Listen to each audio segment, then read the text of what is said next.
What a weekend. What a weekend! Cherries 3, Manchester United 0 at Old Trafford, no less. Welcome to the second look. My name's Sam Davis. My name's Tom Jordan. Yes, come on, what a week. If only someone had told you that this is going to be that week. Did you really say that? You did, didn't you? I think I might have, mate. No, it just been Wow. good, feel good at the moment, and a little feeling. I think it's difficult because we've said it a number of times in regards to Man U that you can talk about their form and they don't look good, but then the stats would show that, and the results would show they're doing all right. But there was something about it that I just felt, we've said this before, but a lot of teams, I think still now, go, it's Man United, it's Old Trafford. And I just felt that with this gaffer, with this team, the way we're playing, we wouldn't show that sort of respect. We would have a go. Yeah.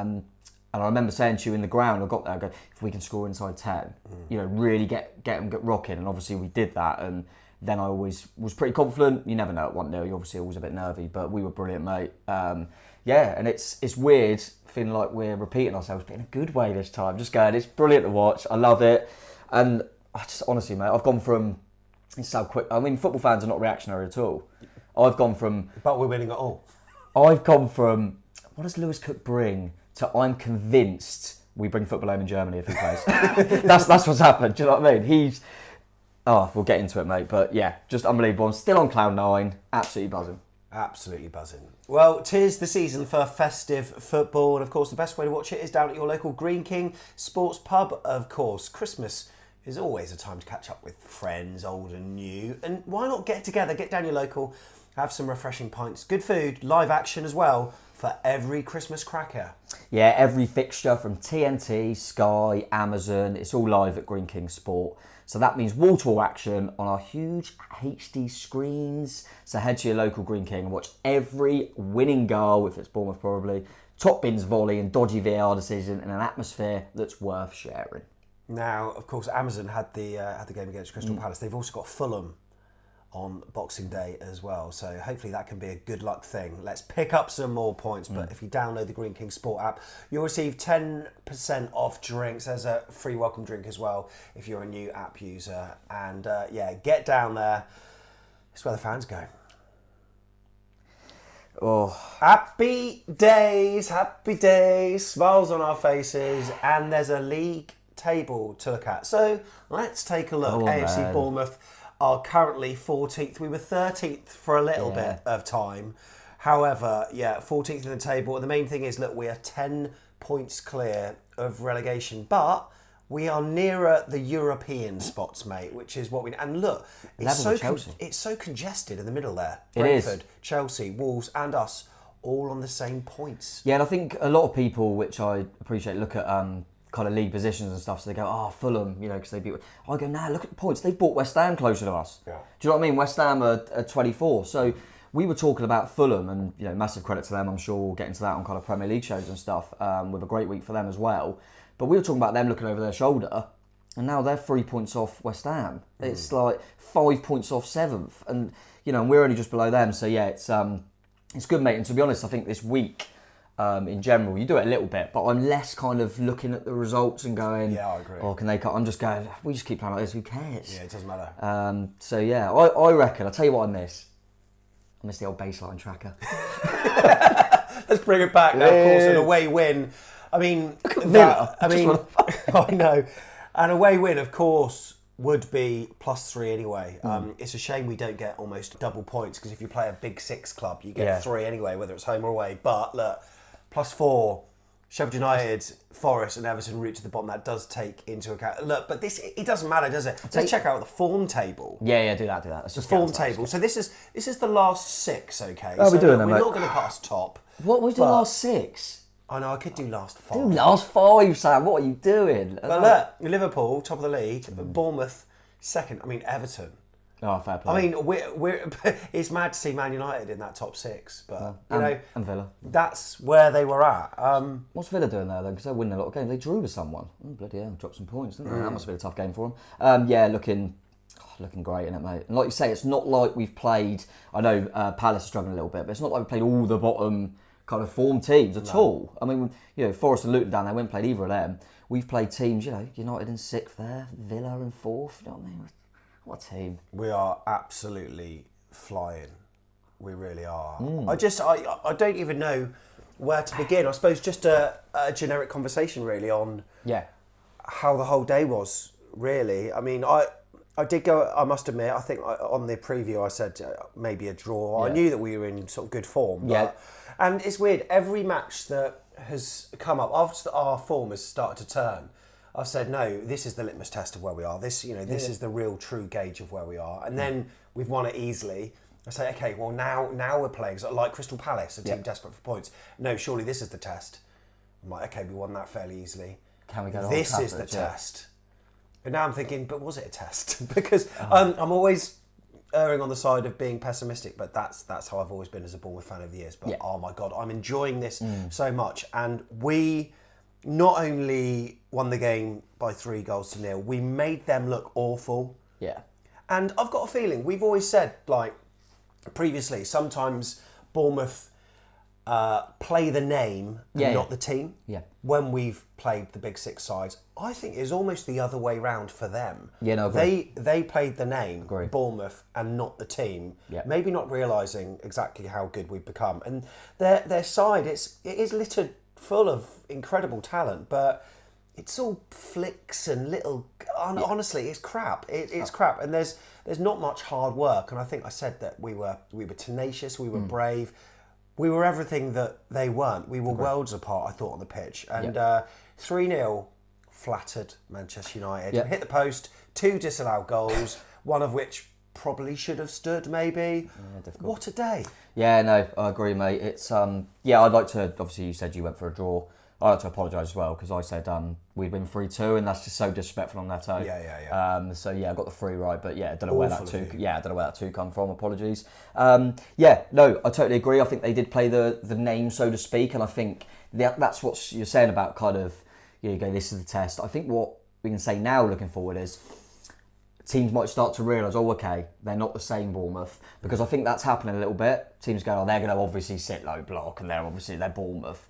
And I think now, with the form we're on, you look at the form table and stuff, I think teams are going to go, all managers are going to be saying to their players, don't just think this is little old Bournemouth, because look at these results, look at the evidence. So that will be interesting now if teams set up a little bit differently.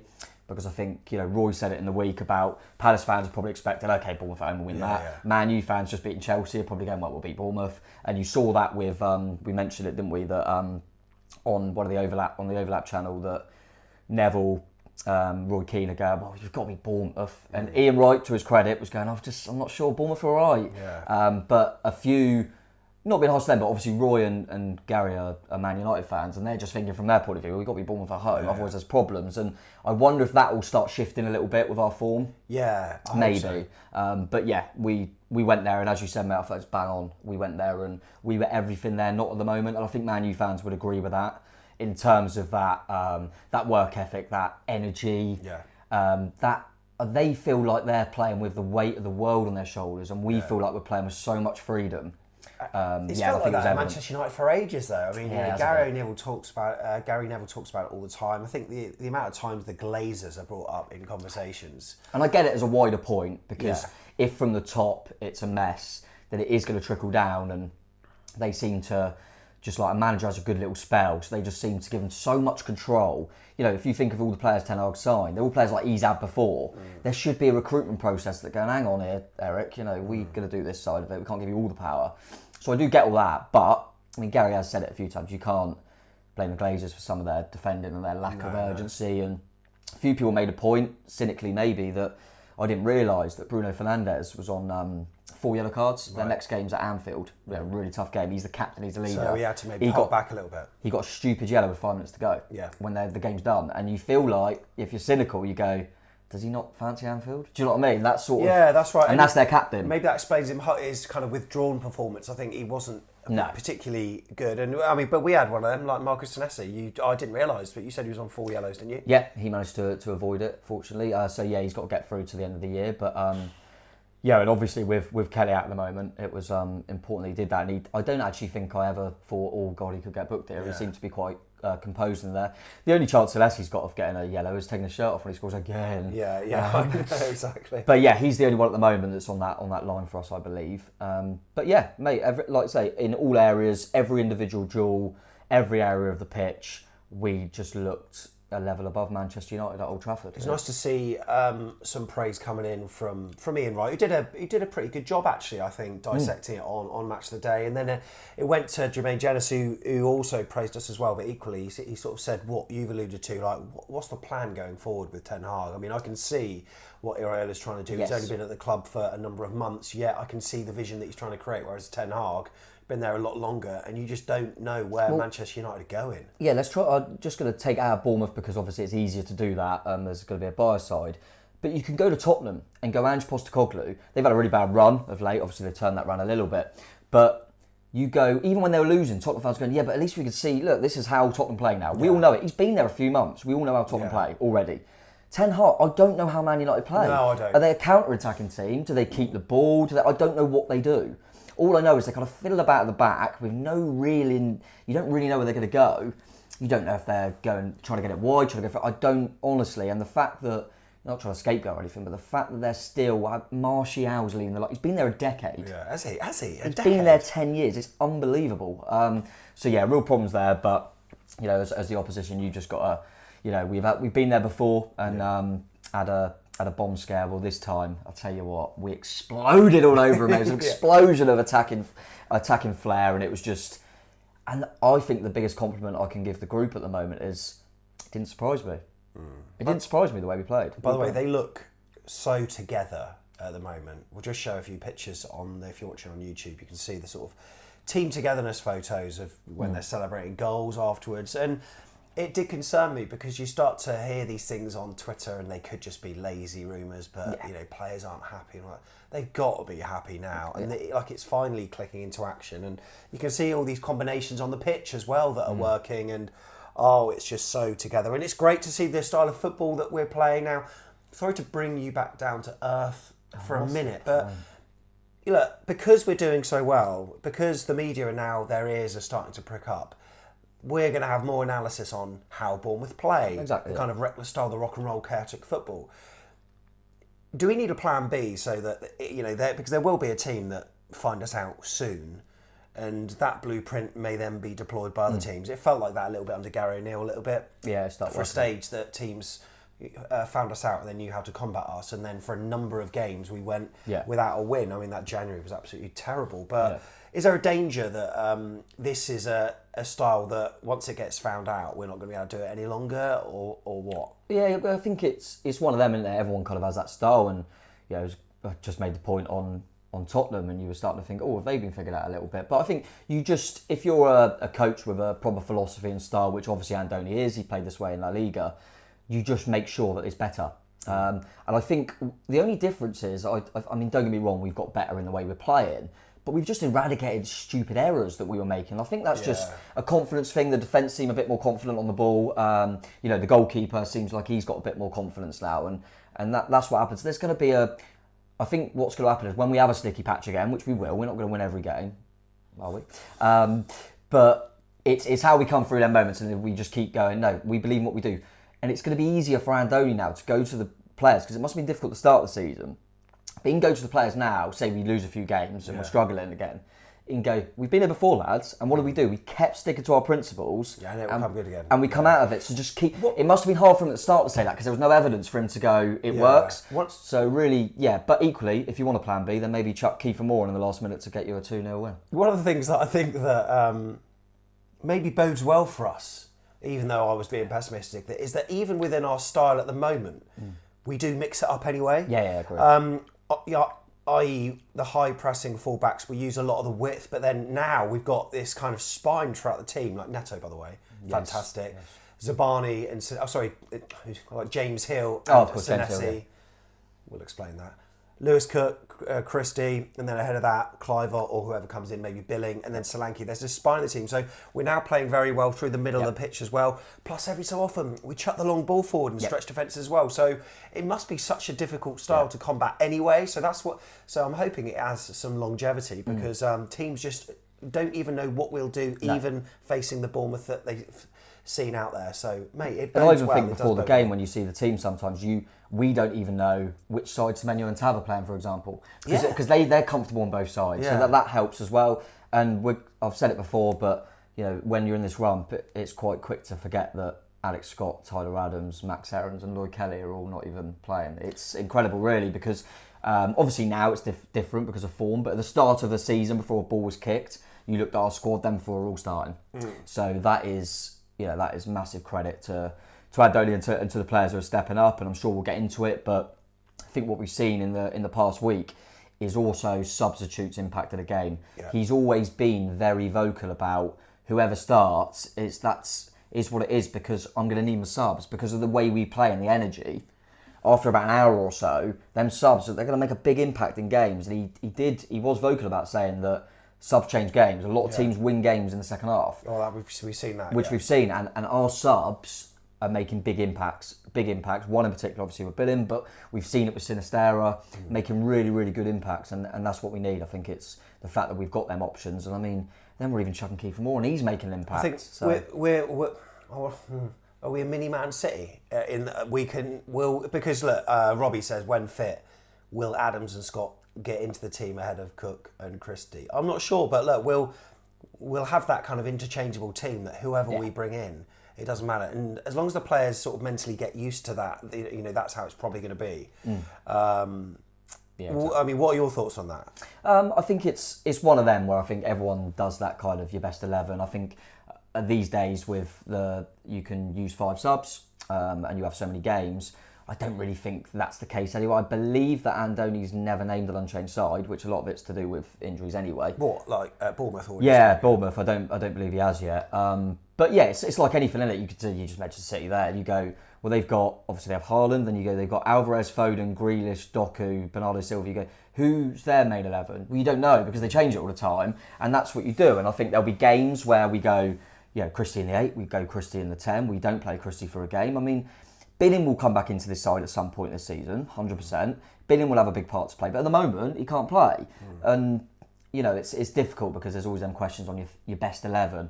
I think you use your squad and it's game dependent, a lot of it. At the moment we haven't got that flexibility, especially in the middle of the pitch, because of the injuries and stuff. But there'll be certain games where we think actually this is more of a game for Scott and Cook, say, or whatever. So we can mix it up, and we've shown that already. Where obviously when Lloyd was fit, we're playing basically a centre half at left back. Now we've been forced into Kirkes, and now everyone's going, well, Kirkes is the best left back. Well, we weren't saying that 2 weeks ago. No, so I know. It changes all the time, mate, and it's a great problems to have. But as we're well aware, there's always injuries, so it kind of never gets to a point where you've got all your 11 anyway. Yeah. It's very rare, and obviously we've got AFCON coming up, so there's always different bits and bobs, which means you have to change. At this moment, I just always say at this moment in time, well, they don't play ahead of Cook and Christie because you play as you are right now, and they wouldn't get in.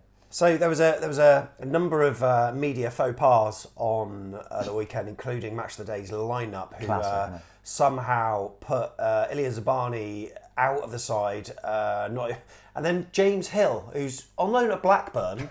How on earth did they do that? So they put the graphic on screen. We were like, what is going on? I think John Spark, a couple of others were commenting on it, thinking, how effing typical. Yeah. On Radio 5 Live, on the live commentary, I listened back because they were doing Man United v Bournemouth as the feature game, so you can listen back on BBC Sounds. I just went to the goal times. Sinistera scored our 4th. Oh, did he? Yeah. Oh, yes, I have heard that. Yeah. Well done, Cine. Yeah. Well played. Okay. Yeah, it's very lazy, isn't it? But it doesn't actually surprise me, which is a bit of a worry. But I was surprised that James Hill didn't get in Garth Crook's team of the week. I thought that'd top it off. I thought he'd get in there. But Hill is doing really well at Blackburn, by the way. But he's doing that well that he's winning at Old Trafford, but he's not even playing. So I bet he had a laugh about that. I feel for Zabs because he had a bloody good game as well. Oh, you know what? Oh my God, superb. I mean, now you're starting to see how good that guy is. I mean, at Palace, he was different level. I thought he was absolutely phenomenal. And look, I mean, you can sort of heap praise on every single sort of layer of that lineup there. Neto, I thought, was good. The back four were good. Cook and Christie were just superb. Tavernier, Clivert and Semenyo were great. I thought Tavernier didn't have a brilliant game, but when you've got his set-piece delivery, we saw that from the corner. Assists, that shows how good he can be. And then Dom Solanke working so hard. But yeah, Ilya Zabani, mate, super. Yeah. Adam Smith. Oh, mate, rolling back the years. And look, I'm going to put a tweet on screen now, actually, from AFCB Rob. He's got some alternative views saying Cook and Christie are the key, but they were found serendipitously rather than by design. And I suppose they were really sort of... That combination was a bit of a fluke in the way it was found, but in a way it works. Yeah, definitely because of injuries. But what I will say is he did show his hand quite quickly that he wanted Cooker deeper than, didn't he, early. And Christie, even though he wasn't playing that role, he hasn't played him wide, has he? He does see him more central. So there's bits in there that hasn't surprised me, but totally agree, injuries and that has forced us into that too as a double. But yeah, it's worked. And he talks about Adam Smith. He's looking good because the system is working / we are defending higher, so he doesn't have to track back. Could that be a reason for his sort of longevity in the team at the moment, because he doesn't have to play that low block. He's told to get forward. Yeah, but then we all said like a number of weeks ago he ain't got the legs to get forward. Max Aarons is the one to go forward, but he's showing he can do it. He's only 32, isn't he, or something? Yeah, he's only my age, isn't he? Yeah. I don't want to. I'm not trying to big myself up. I'm just. There was a point last season where Smith was getting a bit of stick, and I remember just saying that.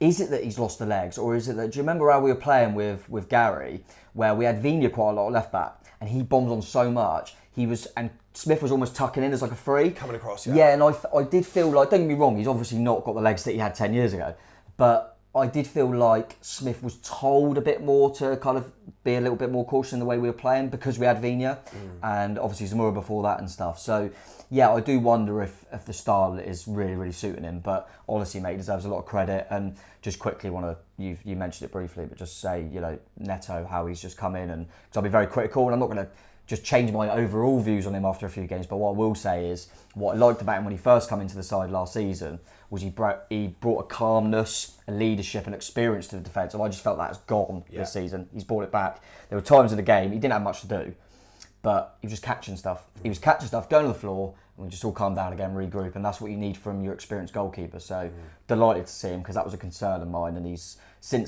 almost like that little knock he got, and he had a bit of a reset, and he's done really well. Andy Jennings also referred to Adam Smith as well, saying, why, after 3 or 4 years of the exact opposite, do we suddenly look more defensively secure with Smith in the team? And we really do. And that goes against, we're saying about the kind of age that you forget how he's the only one left from that first promotion. He's going to have more experience now. He's a bloody stalwart of the Premier League. Do you know what I mean? So I do think now he's going to have a little bit more know-how, a bit more football intelligence in games. And he probably feels a bit more... I always felt that when he was playing with, when you had your Steve Cooks, your Elphicks, your Arthur, whatever, that he always felt like he wasn't... because he was a bit part player in the promotion first time round, that they were the experienced heads. Now he is. He's the kind of, sentimentally, he's everyone's favourite player in the sense that he's been there the longest. So, yeah, I wonder if he's kind of relishing that responsibility at the moment, which is great. Yeah, Tommy Heffernan's Poodle alluded to what was said earlier on with regards to our new central midfield partnership.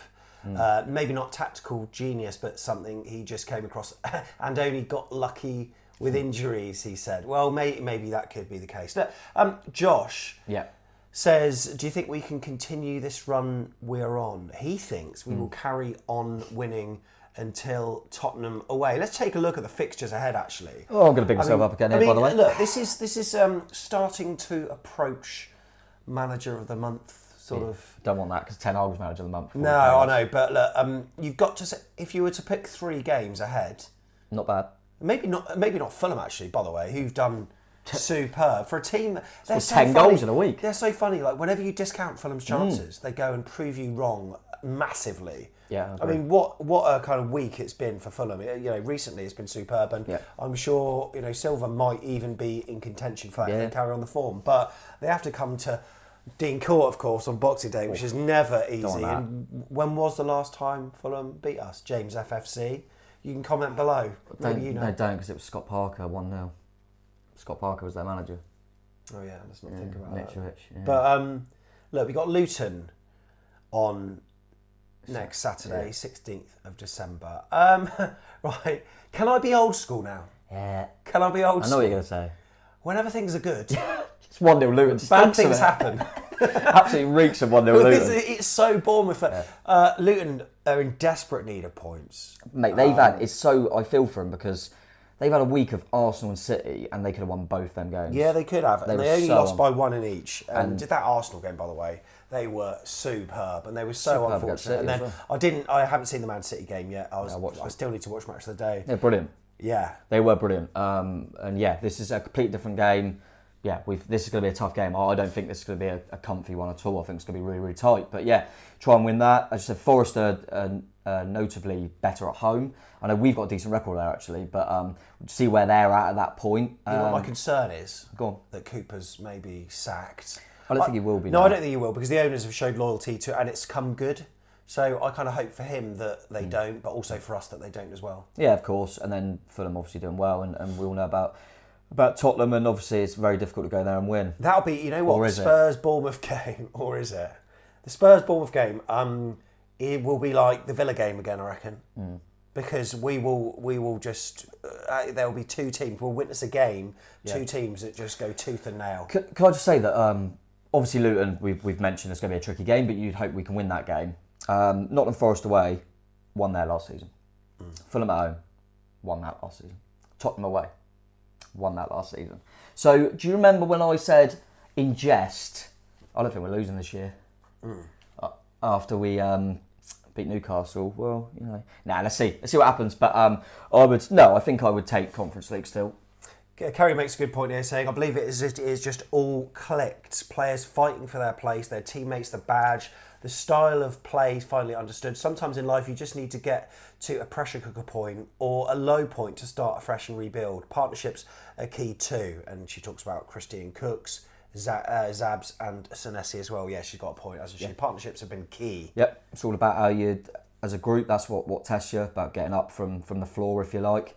And that's what we've done. Partnerships have been key. I think, like she points out there, players fighting for their place. We've already briefly mentioned billing. But suddenly there's players, that know their spot's up for grabs. I think we've seen that all the time. And yeah, I would say apart from Dom, we've kind of got a lot of areas that are, competing really, really strong. They probably also know that if we want to get some players in January, we're able to do that.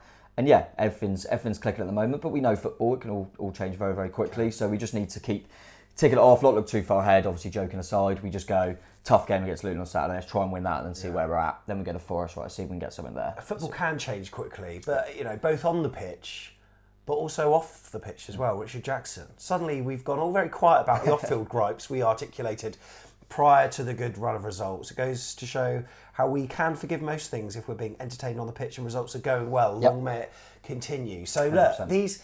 no one cares anymore about the £87 tickets and for the King's Plaza. No one cares about the increased hospitality at the expense of fans. But I suppose we're now seeing that the money that they're putting in and the extra money that they are, garnering through this hospitality increase is starting to reflect on the pitch with good results, and hopefully we can keep pushing on. And we now realise we are. I know it's only a few games that we're winning, but we're part of a process that is leading towards something. The title, and that is new facilities, of course, training ground, hopefully new stadium after that. So we can sort of forgive that when we're seeing that the team are going in the direction that it's going in off the pitch as well. Because when you see the team going in a completely other direction than what the kind of off-field activity is doing, then that's where there can be some conjecture and arguments brewing, especially on social media when little new concepts are introduced to the expense of the match-going fan. But now it's all clicking and we're going in the right direction. I think we had a chat. I don't know if it was on a video or me and you just chatting. I never know anymore if there's a camera there or not. But I definitely had a chat with you about saying when it was on the bad run, going, this is what happens when you're doing bad. When the performance is bad, everything you can pick holes in everything. Because you suddenly go, for example, when you're losing games, you go, oh yeah, we couldn't, Kelly's going to go for nothing, just like Lerma did, blah, blah, blah. And then we're on a good run and everyone goes, Kluivert for 10 minutes, what a bargain. Do you know what I mean? And that's just what happens. That's life, that's football. And yeah, when results go well on the pitch, you forget everything else because that's what you want to see. That's what you're going there for. So yeah, it doesn't surprise me. But yeah, it's long may it continue, as Richard said, because I'll tell you what I loved. I mean, obviously, there's so much to love of this week, but just going online and stuff, and everyone's buzzing, everyone's happy, and no one's having arguments with each other. Everyone's just loving it, having a laugh, and that's what it's all about, mate. So sometimes, I mean, football, that is football, innit? Football gives you, what I love about football is it gives you the most extreme of emotions from on the floor to euphoria. And as Bournemouth fans, if you're long-serving Bournemouth fans, we've been on the floor a long time ago now, it feels, but we've experienced that, and it just means you've got a, we're all joking around about the form and when will we lose and all this stuff, but you've got to embrace it because you know how quickly it changes. The amount of times I say to people, like, I wish I could just go back to that week where we got promoted, or wish I could go back to that week where we beat United and Chelsea, and go back to them limbs and stuff like that. So when you're in it, just bloody enjoy it, because football changes. And we are in bloody that moment now. Look, we've not even gone through the kind of chronological match timeline, and look, I think there's more of a wider conversation. But look, we'll show you the order in which stuff happened here. First point of note, mate, Bournemouth score. By the way, Lewis Cook, player reborn. I sort of suggested it on the tweet. Could he be included in England conversations? Could he? Yes. I was thinking about it and going, because obviously, he hasn't been. I did see that. I did say this a while ago to you, didn't I? Yeah, you did. At some point, probably off camera. I think when I very much doubt it, because you've only got a couple of friendlies till the Euros. I never thought it'd be this good, though. To be fair. No, but I think what's interesting with the England point, obviously there's different areas, but a lot of people say, we've got Rice, we've got Bellingham, we haven't got that other centre midfielder that's coming through that you really need, and then you're looking, because you go, Jordan Henderson, obviously he's playing in Saudi, not a great standard and getting older. Calvin Phillips not playing football, and they're the two that he trusts the most, Gareth. Then he's played Conor Gallagher a bit, who I'm not sure, I don't think everyone is. He seems to have gone off the ball a bit with Ward-Prowse. So they're kind of the four that feel like they're going for that spot. I mentioned a while ago, I wondered if Longstaff might get a shout, then he got injured. So really, what I'm saying is, them players that I just mentioned, so I'll go through them quickly again. Longstaff, Conor Gallagher, James Ward-Prowse, Calvin Phillips, Jordan Henderson. Would you swap any of them for Lewis Cook? Because I wouldn't. No.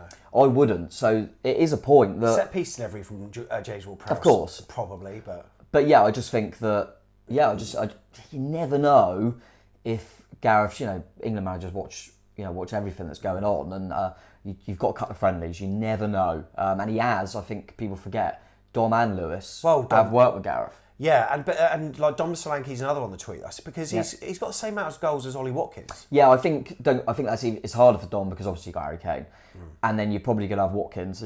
But what we've seen recently, obviously Callum's had a few injury problems, but I think in the last few squads, Eddie Nketiah has been the third. Yeah. Well, Eddie Nketiah's not as good as Dom Solanke, no chance. So yeah, you never, and yeah, like I say, I think people forget that Lewis Cook has had an England call up. He didn't play, but he got called up when Gareth was in charge. So Gareth knows these two, so you never know. And if you're going to pick players, pick form players. If you've got to pick form players, because you do that all the time, Gareth. If you pick form players, then Alan Smith's at right back. So yeah, exactly. But yeah, just the fact that we're having this conversation, mate, is unbelievable. Yeah, you mentioned the goal. Again, it's our work. I think what people, because some of the clips don't show it all the way, Kluivert makes an unbelievable slide tackle. Yeah, he does. Yeah. Then they just about get it back, look like they've dealt with it. And I think Bournemouth tweeted it. You see Senesi and Zabani telling Lewis Cook to push. Unbelievable work from him. Great ball in, and Dom Solanke loves them, doesn't he? Just in front. I thought it was back heel. Yeah. I thought it was one of them little cheeky numbers again. Yeah, it wasn't quite. Or Huddersfield away, whatever it was. I can't remember. I get confused. But yes, superb goal. And limbs. Absolute limbs in the way end, and it was only going to get better. I mean, we did score again, and there were temporary limbs, but I was told very, very quickly, no, offside. And he was offside. By me, actually. Yeah, he was. You were cheering. I was going, shut up. Dom was offside, wasn't he? Not Tav with the follow up. But yeah, I think I saw the flag straight away. But and also speaking of Marcus Tavernier, do you remember he got booked in the 27th minute? Do you know why he got booked? Do you remember? No, I can't remember. Time wasting. Oh yeah. He was time wasting against Man United in the 27th minute. I tell you what, ref. We didn't want that game to end, mate. We were criticising the ref throughout the first half, weren't we? Yeah, what I will say is I criticised because obviously Tav got the booking, which was outrageous. And then I thought Clivert got booked for his first tackle, and I thought that is outrageous. Then I realised it was Reguilon who got booked for waving an imaginary yellow. So, but I didn't think he had the best of games, actually, which I like to point out when you win 3-0 away, because people always think you do it when you lose. I thought he was poor. I thought he was really, really poor. Every 50-50 went there. I thought he was rubbish, but didn't matter. So what did Neto have to do? One save I remember. What, is that the tip over the bar, was it? From Maguire. And that was about it, really. Other than that... Just catching stuff, wasn't it? He was barely tested. Yeah. And that's testament to how we were defensively, I thought. Yeah. Brilliant stuff. Half time then. Oh, El Marino's still running, by the way. They could be bankrupt at this point. I don't know if they still exist, do they? I mean, hopefully... Thoughts are with El Marino at this point, I've got to say. Yeah. Half time, everyone was in the concourse having a party. By the way, did you see the cup holder on his head stuff? Oh yeah, I was there. Yeah, it was class. Yeah. Got sent the video on airdrop at half time. I was going to put it on the vlog, but we'd have a look at it now. Superb. And Bournemouth fans just in their merriment, enjoying what we saw. But there was a weird sort of tension within us, like, oh God, I just don't want to go out there. I don't want to go back because I've got a feeling things are Man United are going to do what Man United do. Yeah, and I think also that transpired to just quickly mention that we had the Solanke off the post as well, that chance where Solanke hit the post. And then there was one where he tried to cut it back to Semenyo and he could have gone. And I think, and because of the disallowed goal, and then it also makes you think, oh, have we missed a few too many chances? There was another one which you won't have seen, which didn't even make match of the day, where Semenyo burst forward and we thought, is he going to shoot? And he squared it to Dom, and it was a great last gasp challenge. I think it was maybe Maguire, could have been Shaw, I can't remember. Yeah. You'd been down at that point, so you might have not seen that, but that was another golden opportunity. Yeah. So we were all over them and we were breaking, and the game plan from Iraola, tactically superb. Second half, they got a number of corners, didn't they? But we were strong defensively. Neto was getting out, claiming the ball, catching it, you punch in. We looked really strong. Other than that, they had a shot that went into the side netting from, what was it, Darlow, was it? Yeah, they mentioned that on Match of the Day, why he didn't square that. I have no clue. Hoyland was in the middle, like, clamouring for it. What they didn't mention was, Hoyland was in the middle for a tap-in. No, he wasn't. Zabani was there. You really think he's going to get past the wall? But no, what we'll say is we're going to talk a lot about the attacking, as we have done, and the way we're playing. Big shouts to, obviously, all the defence, but there was a double block from Milos Kerkez.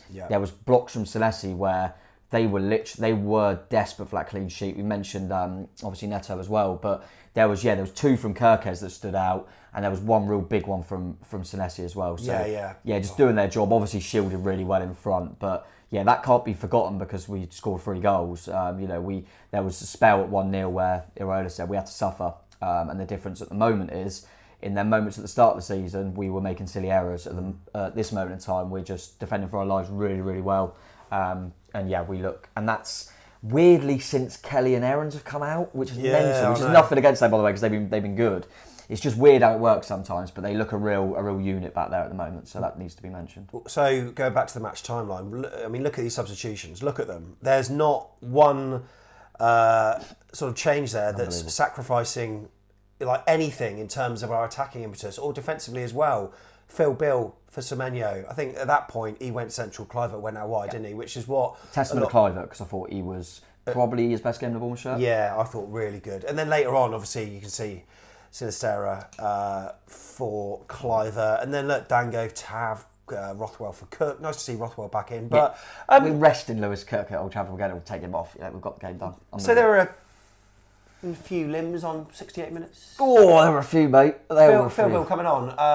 Philip Billing heads footballs. He does, mate. He does. Pretty brilliant in the air. And how hungry was he to get on the end of it? I think.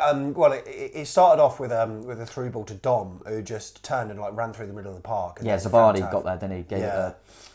He fed Tav, and everyone was screaming. I think even Chris Temple, when I've listened to the commentary, screaming it because you could see it so clearly, especially where we are in the stadium. Billing's back stick. For some reason, Luke Shaw doesn't just step. I think he gets worried that the gap in the middle and kind of he should go over to Billing, but by the time he gets there, Billing's powered it in. Great ball from Tab. It had to be perfect, and it was. And absolute limbs, mate. I thought, initially, I thought, has he shouldered that in? Yeah, because it was a weird. But I think he did connect with his head. And look, right place, right time. Bill, oh my God. And like limbs, mate, absolutely. Like everyone was falling over in the stands. We're seeing it on YouTube now. If you haven't seen the vlog, by the way, check it out because it's one of the just one of the best. Yeah. One of the best. And it wasn't long before we were doing it all over again, mate. We had a couple of corners in a row, didn't we? Yeah, we did. By the way, our set piece delivery is so much better. Yeah, so much better. And we said that not long ago because of Alex Scott. Do you remember? Yeah.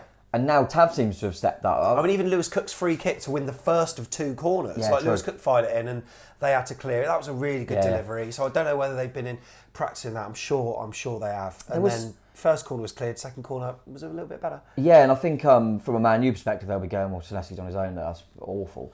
But just looking at it a few times, I wonder if it was almost looked like it was planned because Senesi's there and then he just tucks back. That's the way they were going to do it. And Senesi, as we saw in the week, I mean, we've just mentioned Binnen's goal. Binnen and Senesi were massive in the week at Palace with impacts. Obviously, Senesi scoring a header in that as well. But yeah, real powerful header. There's a great little picture where they're all running off at the same time. It looks amazing. But yeah, great header. And I said it. My brother was at the game at Palace, and he said to us, he said, "When was the last time we won a game and scored 2 headers? And then we do it twice in a week." Oh yeah, yeah. Is it me, right? When Marcus Senesi scores, his celebrations are the best. Oh, his knee slides are great, aren't they? Yeah, they're the best. You're thinking of Emirates, aren't you? Head and shoulders above Dom Solanke's like Archer thing and all that. Like literally, I love it because it so much. Because like Dom's used to scoring goals, right? Yeah. Marcus Senesi, he loves it. You can see like the passion coming out of him. Slides into the corner. And this time, Tiggs was on the floor. Oh my God! It was amazing. It was so good. Yeah, I couldn't believe what was going on, mate. And it's just like, I can't even explain it. Like, so much emotion was like flowing through me at that point. Yes. And I'm thinking of like match of the day. I'm thinking like, what's the media saying? But at the same time, thinking we're playing Man United here.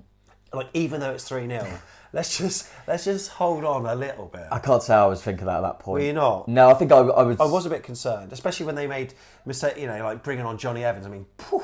Oh yeah, once they bring on and Facundo Pellistri, obviously they brought Rashford on as well. But mad that they waited till 3-0 to do them changes, I must say. But yeah, to be honest, when the second goal, I agree with you. But once we got the third, I just thought I don't want the game to end. Because on one hand I was desperate for the clean sheet, but I thought we could get a few here. You know what's funny was when there was a weird concoction of one chant going on. You know the Southampton is St Mary's is falling down. Yeah. Fraser is but we were doing the Man City version. I thought, okay, so surely we're singing the Man City version, but putting Bournemouth boys on the beat. So Old Trafford is falling down. Ten Hag is But then I was hearing Old Trafford is falling down. And then Fraser is, and then Championship for 10 more years. It was like we're doing it all wrong here. But look, and I said it on the vlog. Fair play to some of the United fans who've obviously been diehard fans who were cheering throughout. And I've said to their fans, not to their fans. I said on the last away day experience we did. I remember that they were singing before the match had even started. Bring on United, bring on United, and they kept on going. Look, loads of their fans went. Yeah, but a fair amount of them stayed as well. So credit to them. Having to watch that because they showed no attacking flair whatsoever. It was all this kind of flicks and tricks, shirking of responsibility, and in terms of work rate, we showed them up in every single position. 100%. I felt there. Trying to think of something. I felt the only threat they had in that period, at the 1-0 period before we got the second, because then it was easy, was them trying to get out to Garnacho just because he's a young player. I think he still feels like he's and the fact that he looks like the one they have to get the ball to is not good for him because he's a young lad that should probably be a bit part player at the moment. But Smithy was brilliant on him, but he was the one they were trying to get the ball to the most. Martial was absolutely hopeless. I think that Anthony is a disgrace of a footballer. He's awful. Was it him? Was it him that was like memed up when he was doing all these little flicks and all like doing step overs when he really didn't need to at some point? He was doing it every time that the ball was coming to him. Kirk is standing, and he's just all he's thinking about is what trick can I do when he just needs to like deliver a ball. And then there was a point where Kirk has nicked it off and gave it a Neto. He gave him the shoulder. I mean, we were taking the mick out of him. But I know it's entertainment, and I know people at Old Trafford want to be entertained, but I think they'd prefer it if your team won games. Yes, and Luke Shaw's not a centre back. That was a ridiculous decision from him. I can't believe they played Luke Shaw at centre back. McTominay, who's been brilliant for him, was absolutely invisible. Absent. And that Amrabat, I think we said it in the preview. I said I think they might bring the young lad Kobe Mainoo in just for energy against us. But for some reason they went for Amrabat, who can't get around the pitch. I couldn't believe that Ten Hag hadn't watched us and thought, I'll tell you what we need against Bournemouth is legs in the midfield because Christie and Cook don't stop. And he went for the most, kind of walking footballer I've ever seen. That's why I'm wondering if he's a bit tactically inept sometimes. Yeah, or just don't give Bournemouth that, you know what I mean? Don't look at Bournemouth. Because if you'd done your own work on Bournemouth, you'd go, Christie and Lewis Cook do not stop. Yeah. We need energy in there. And they had 3 midfielders who were just walking about. Yeah. So, we were happy with it. I think that's the wake-up call they would hopefully need after that run of form, which was maybe a little bit deceptive in some ways, perhaps. At least they've only got Bayern Munich away and Liverpool away next. Yeah, easy. So Ouattara came on for Tav, Rothwell for Kirk.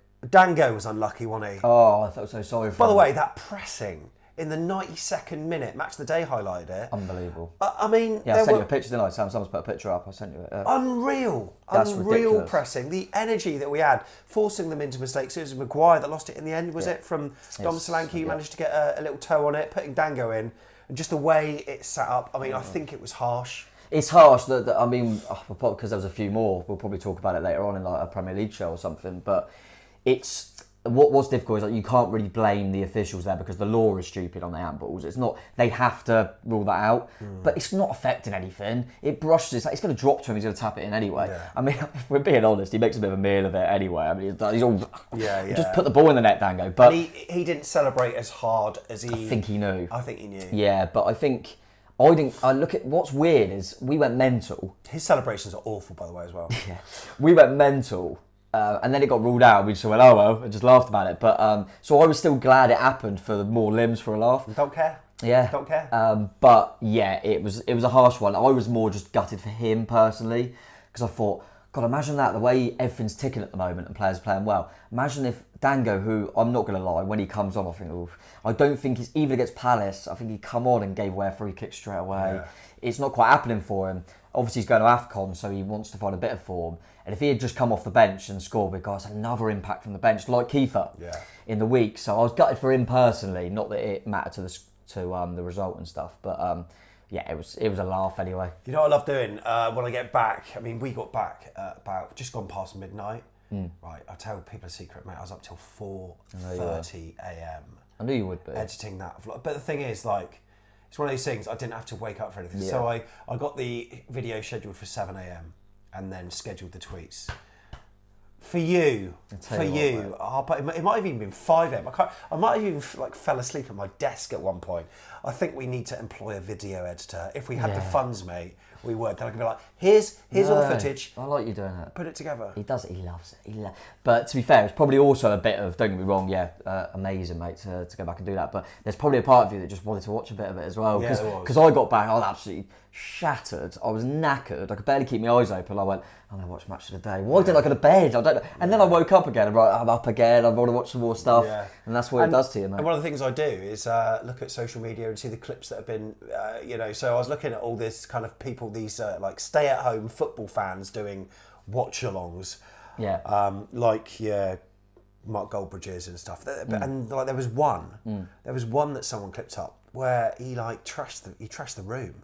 I've seen that. He's shouting at his wife, Nicola, or whatever it is, and oh my God, there is a lot of frustration within the Manchester United fan base. Even Goldbridge apparently was pissed off that the goal from Ouattara was actually ruled out because he's kind of look, we deserve to be losing 4-0 here. We completely deserve it. And credit to him because I was with Steve on the way back and we were getting it all on, talked about all that stuff. And Goldbridge come on for his show.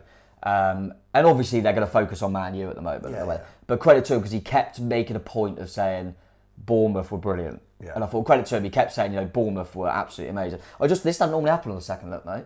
Yeah. But there's a bit of a kind of breaking news. Maybe Team Talk are quite respecting, aren't they? Bournemouth have offered Lloyd Kelly a new record deal. to sign a new contract. So we're obviously trying our best, mate, to keep hold of Lloyd Kelly. So that would be. I mean, I tell you what a time as well if he signed a new deal after that week. Oh, well, you know, this but is we're trying. I like that. Can he now see that this team are going places? Yeah. I mean, just imagine if we pick up like another 3 wins in a row, or whatever, and then we go to Spurs. He must be thinking, hang on a minute, like there is some direction here, and exactly. And I think that's what happened with Billing. I can be central to this whole thing. Yeah, well, I think it's important to have a backup to Milos Kirk. No, that'd be unbelievable news if that happened. So yeah, just literally saw it then when I looked at my phone. So that's what I said earlier. Are we? It's early days. Are we becoming a mini Manchester City? I think that's credit to Man City because they're not as good as us on the form table, mate. So no, let's just carve. I don't normally have to carve you down, but that's a ridiculous statement. Is it though? I'm not mini Man City. What are you on about? Well, look, we've got strength in like Adam Smith. Christ. Oh, it doesn't matter. Just put like Max Aarons in there. Lloyd Kelly's like, oh, don't worry, just put Kirkos there. Like Zabani's out, put Meps there. James Hill. Yeah, Tyler Adams still got it. Steve. Oh God, mate. Yeah, I know what you're saying. Let's just all. I suppose the only one is like Dom Solanke. If he's out, what do you do? Like stick Semenyo up there, maybe. Like probably, but I think that is something we might. And this is no disrespect to Kiefer either, because what a week he had for us. But I think it'll also be him maybe wanting to get some football. I'm putting that as the title of the video. Are we a mini Manchester City? You are a dickhead. I'm gonna do it. I'm gonna do it. Man City fans will love that. I tweeted it, but I just wanted to make a point of this before I forget. Go on. Especially while we're talking about the squad and that. So I'll just read out what I tweeted. Yeah, because I just was interested, so I had a look myself and then thought, yeah, there is a lot. Right, so I'll win at the weekend, yeah? Yeah. Contained 11 players that were also available to Scott Parker at Liverpool in the 9-0 defeat. We're not equipped. We're not equipped to perform at this level, Scott said. You're right, Scott. You weren't. 11 players were available. Yeah. You know, it's not. There's a few. There's a few. Obviously, bits and bobs. But yeah, I just wanted to make that point. Basically, to have a little bit of a dig at Scott. There'll be some fun fan watchers as well that will appreciate that, won't they? But but it is genuinely more to just focus on the fact that what Andoni's doing here. I think a few people tweeted it. The media were absolute. They couldn't wait for him to fail. Yeah. Because then they could say, we told you so, you let a young English manager. They couldn't wait, and he's come into a new country with new players, with no staff around him, by the way, that he knows.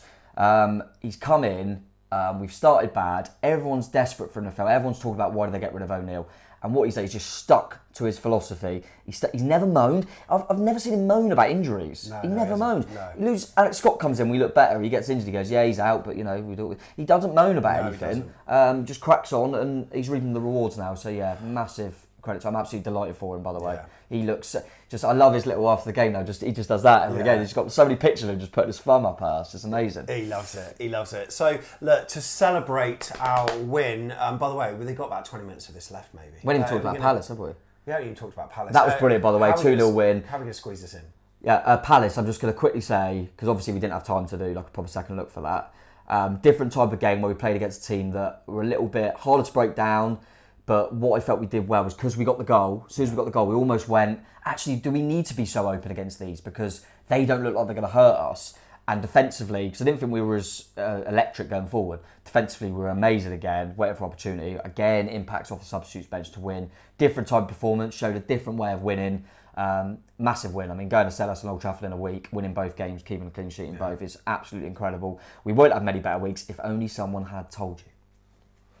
Only someone had. Marcus Senesi scored in that. He scored at Old Trafford as well. And you may have seen, if you follow us on X, formerly Twitter, that we're giving away a print from Mazzala Designs. It's the brainchild of Vizzy. Brilliant stuff they do. And yeah, we're giving one away. We're going to draw it on the Friday before Luton. So you've got 5 days. Head on to X. All you need to do is follow Mazzala Designs and AFCB podcast. Like the post.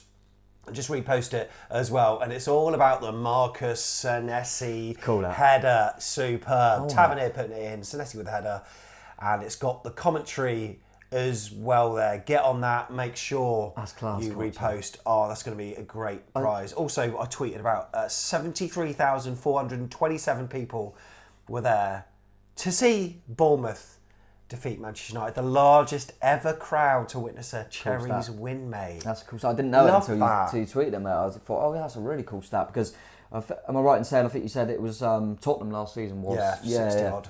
Yeah, I love that stat. That's a great one. How many were there at the end to actually witness the final whistle being blown? There? Yeah, not many. Yeah, I mean they could have fit them into Dean Court, I think. Yeah, but yeah, no, I really like that print. I saw that. That's cool. And all I will say is I think this thing we do about make sure you follow them. Obviously, follow back on that. Could add follow that Tom Jordan 21 to that as well if you wanted to, but obviously you've decided against that, mate, which is fine. That's up to you. But yeah, I like that print, and it's, as I said, mate, it mentioned it a bit, but it's something like that and little bits and bobs just to remember this week and that performance and that result, because it's one that will go down in history for sure. It's already, I know a lot of people saying it. I haven't fully decided and listed it out, but it's got to be up there in away days, hasn't it? Mark Jackson asked us to rank this. Look, we'll do this for you on our Christmas Day special. We'll spend 5 minutes doing it. We're doing a Christmas Day special? Yeah, we are. All right, let me know. Yeah, so forget your turkey, mate. You're heading over to here to record, and then we're going to put it on YouTube. Cool. But we're going to cover a number of things. It's going to be a bit of a weird one because we're going to be doing a dissection of the Forest game. Oh, of course, we're going to be previewing Fulham as well, and it's going to be and we're going to be laid back. We'll have a mulled wine or two. And we'll maybe a beer. Maybe. I'll have a Bucks Fizz. I don't like mulled wine. We might do it at the Pear and their Winter Wonderland maybe. Oh yeah, good chat. Wherever. But yeah, that is going to be good. And I suppose you can go back into 1995, like Brentford away, that important win that set us on the way to the Great Escape, or you can go the game at Chester, which was huge. You could have games pre-Premier League, like Charlton or Bolton being the best ever. But then I suppose in the Premier League, we might just rank Premier League. Yeah, because you almost need to categorise it a little bit because it's difficult, isn't it? Because you can't compare Chester to Old Trafford, but you can because that's how much it mattered. They're all relative. Yeah. They're all relative. And there's, I think you're quick to forget as well. I went to all the games in the first promotion, the Championship to the Premier League. And virtually, the way we were playing football, virtually every away game felt... remember the 5-1 at Fulham? Well, 8-0 at Birmingham City, for God's sake. I mean, but we'll do a Premier League one, ranking the five, and maybe we'll just do away, or... I don't know how we'll do it. I mean, yeah, we'll come to some kind of arrangement with that. Dave Cordell, Andoni Ball is the best, he says. Yeah, I completely agree with that. Rob Lee, Smith's completely reborn. Yep. Cook... finally the player we expect him to be. Both CMs are undroppable. Semenyo will be an enormous loss for AFCON. And we've got 2 more seasons max of Ilya Zabani. It's not a bad shout. Which is not feels a bad a bit AKS. But how many players will we have out for AFCON? Semenyo, Dango Ouattara and Hamad Traore. But you've taken a look at the teams that we're playing during that AFCON Yeah, sequence. obviously it all depends on how far the respective countries get. Yeah. Obviously. I remember looking at, because you always feel like they're going to be good, but actually Ghana are not as good as I thought they were. Yeah, because we're playing Liverpool on the 21st of January. No Mohamed Salah. Right. So I'll tell you what, you'd pick that. There's no Endo either, because obviously it's the Asian Cup as well. West Ham on the 30th. Yep, they will be without Kudus, who's obviously been a big signing for them. I think Ben Rama. Okay. There's a few for them, I think, and then it's Forest. Yeah. Forest have got, mate, I think I've got it on here quickly, because Forest is the one that I think will miss the most. Yeah, out they've of got anyone. Loads out for them. Yeah, obviously the other one I forgot with West Ham was Aguerd as well, good defender. The Forest, no, Awani, I know he's injured at the moment. Sangare, Niakate, Aina, Aurier, Bowley, or Koyate. So probably good fixtures for us, but yeah, that was it. I just wanted to double check. Yeah, so Ghana are in the same group as Egypt. So, who are a good side. So, Ghana might not get that far. But, yeah, obviously we miss a few. At the moment, it's Semenyo, no disrespect to the other two, but Semenyo is the one we don't want to miss. But you would have picked them fixtures. No disrespect to Semenyo, but if you said to me, you have Liverpool, you don't have Semenyo, but they don't have Salah, would you take that? I would, because of how good he is. So, yeah, and I think, obviously, the QPR, I think it's just before AFCON, but I think they'll virtually... I don't know how it works. It's like less than a week before, I think. Yeah. So they probably would have travelled. I can't see them three being involved at QPR and the Cup as well. But yeah, we'll see. But obviously the window's open as well. We'll see what happens. It's not ideal AFCON, but we're not the only team to miss players, and it could be a lot worse. Yeah. It's mainly at the ones that are starting and playing a lot of minutes at the moment. It's only Antoine Semenyo. I didn't anticipate him being this much of a loss. Yeah. He's been unbelievable. Well, I was having a bit of a conversation with you and the guys before the game going, if you had one of them survey sort of things now and you have to write in your favourite Bournemouth player like you used to do when you were a junior cherry, who would you do now? Because it's difficult. It's like a new team, if you like. Because obviously, I said it because obviously everyone knew Lerma was mine. And Semenyo is starting to knock on that door for me personally. I don't know actually. I think Lewis Cook and there's so many now at the moment. Well, obviously when we're on this form, there's so many. But yeah, so good. Oh mate. So why? Can we do a 2-hour show? I don't want to stop talking. Maybe we could. We're into an hour already. Why is our change so drastic? That's one of the things I put in the tweet. Jim Smith said, I look at it like this.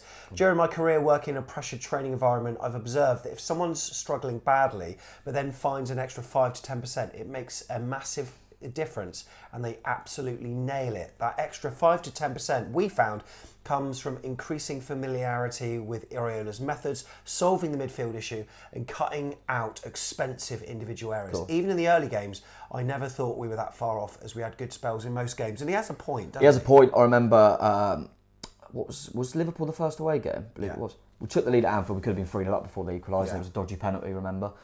We went to Brighton, started the game unbelievably well, and then was it an own goal, Kirkes, or that changes the game, and that's Brighton and Liverpool away. Yeah. We weren't a million miles off. I also think, like everyone says, there's always I think the phrase is a sliding doors kind of moment. Yeah, that's right, sliding doors moment. So Burnley, Jay Rodriguez is a toe offside. Yeah.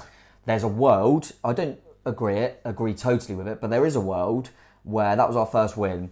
If Jay Rodriguez's toe is a little bit further back and he scores the goal, Andoni could be removed from his post, and where would we be? That is, do you know what I mean? That's when patience is a virtue for if you're a football fan. If you can see these little glimpses, then you've got to be patient with it. And I mentioned Neto, he gets an injury, suddenly comes back to his best. Lewis Cook. Football Clip says that on Twitter. Yeah, Lewis Cook since his headbutt. Do you know what I mean? Like, it's crazy, really. But yeah, I think there's a combination of so many little things that, like you say, and you just got to grab hold of it when little things start turning, and that's exactly what we're doing, mate. Exactly what we're doing, and long may it continue.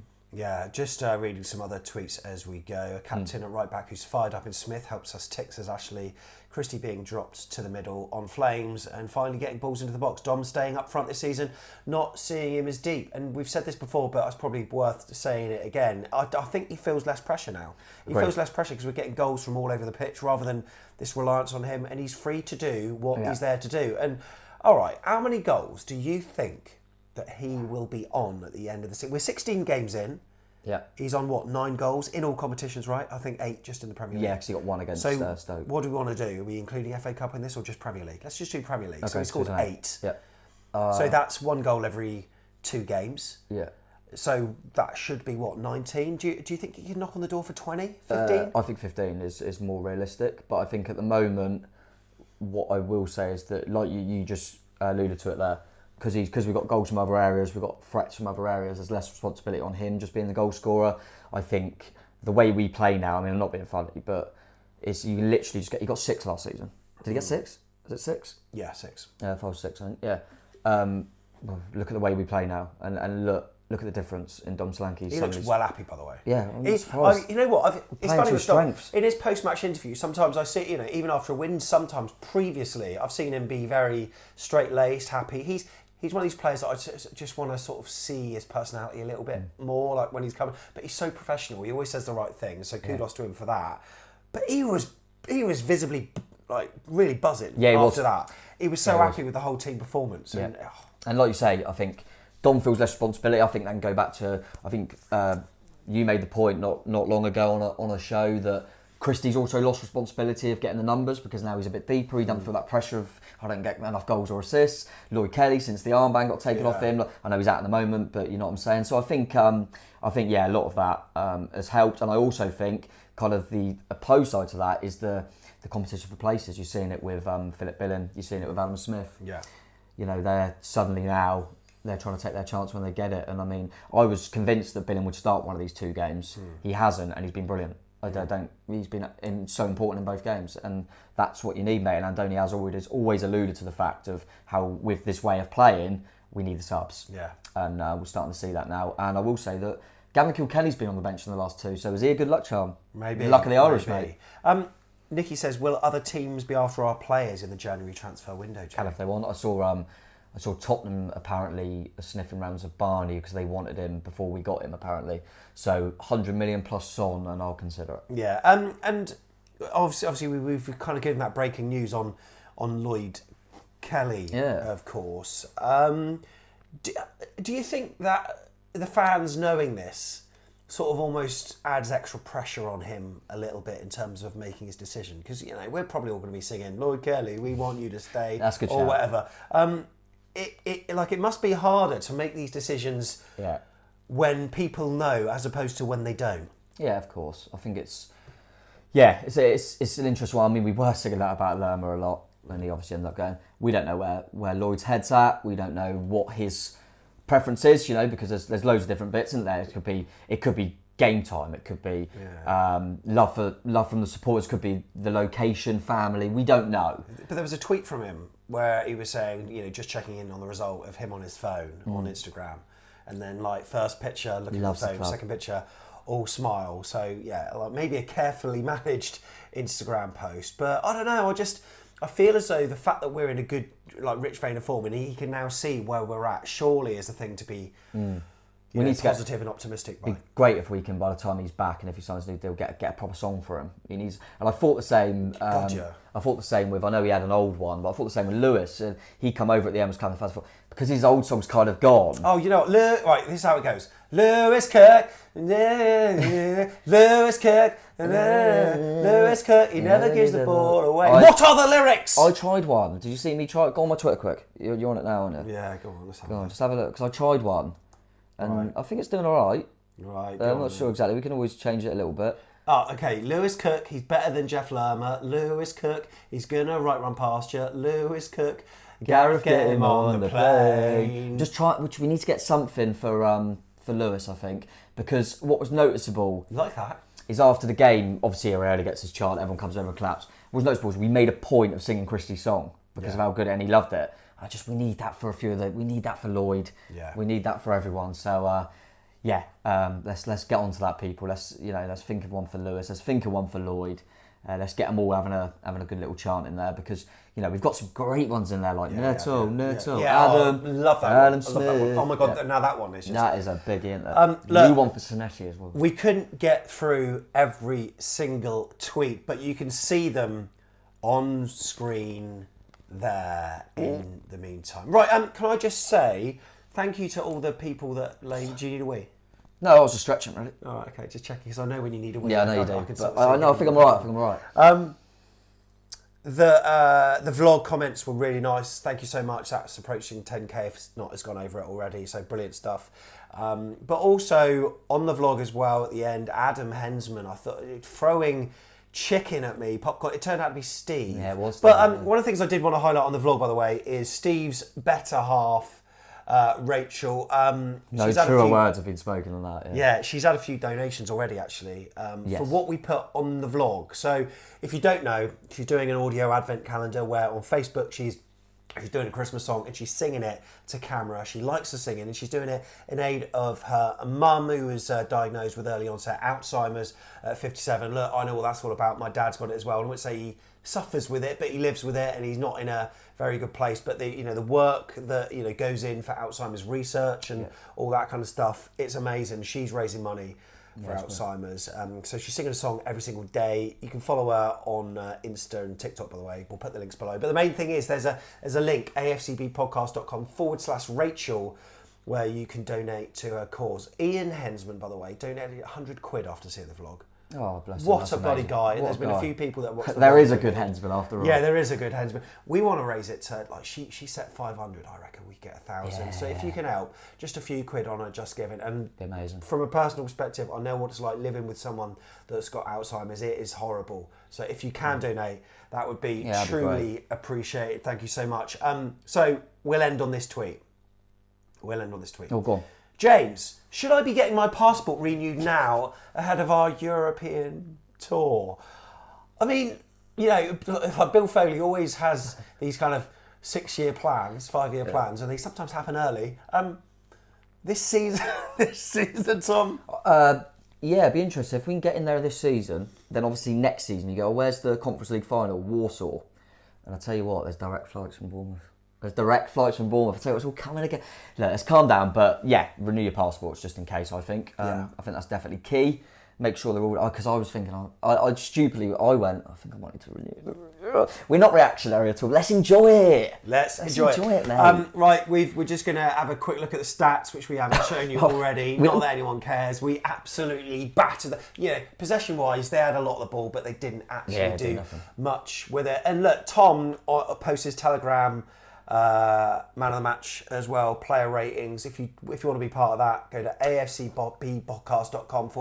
Who support. Who would you, because it's so difficult, Bournemouth didn't even do nominees because they said it's so hard, who would you have given man of the match to? Oh, okay, so... Because anyone could get it, and I think you can make an argument, really. Yeah, okay, so shouts for Lewis Cook, Zabani... You could go for the old team or something. I would... Sam Smith. Probably, yes, Senesi. I'm going to do Lewis Cook for me. Yes, that for me. Just tipped it for me as well. Yeah, I agree with that, mate. And is that what you said on your Telegram? Yeah. Well, if you want to be part of it, it helps us out financially. It really does. So honestly, thank you so much because we can buy all our new equipment. This is what the Who Scored ratings Oh yeah, I want to look. I always try, don't I? I'm telling you, it's Lewis Cook. Oh, okay, cool. I would have said that. Because of Tav's 2 assists is high as well, and obviously Senesi scoring from defence and a clean sheet.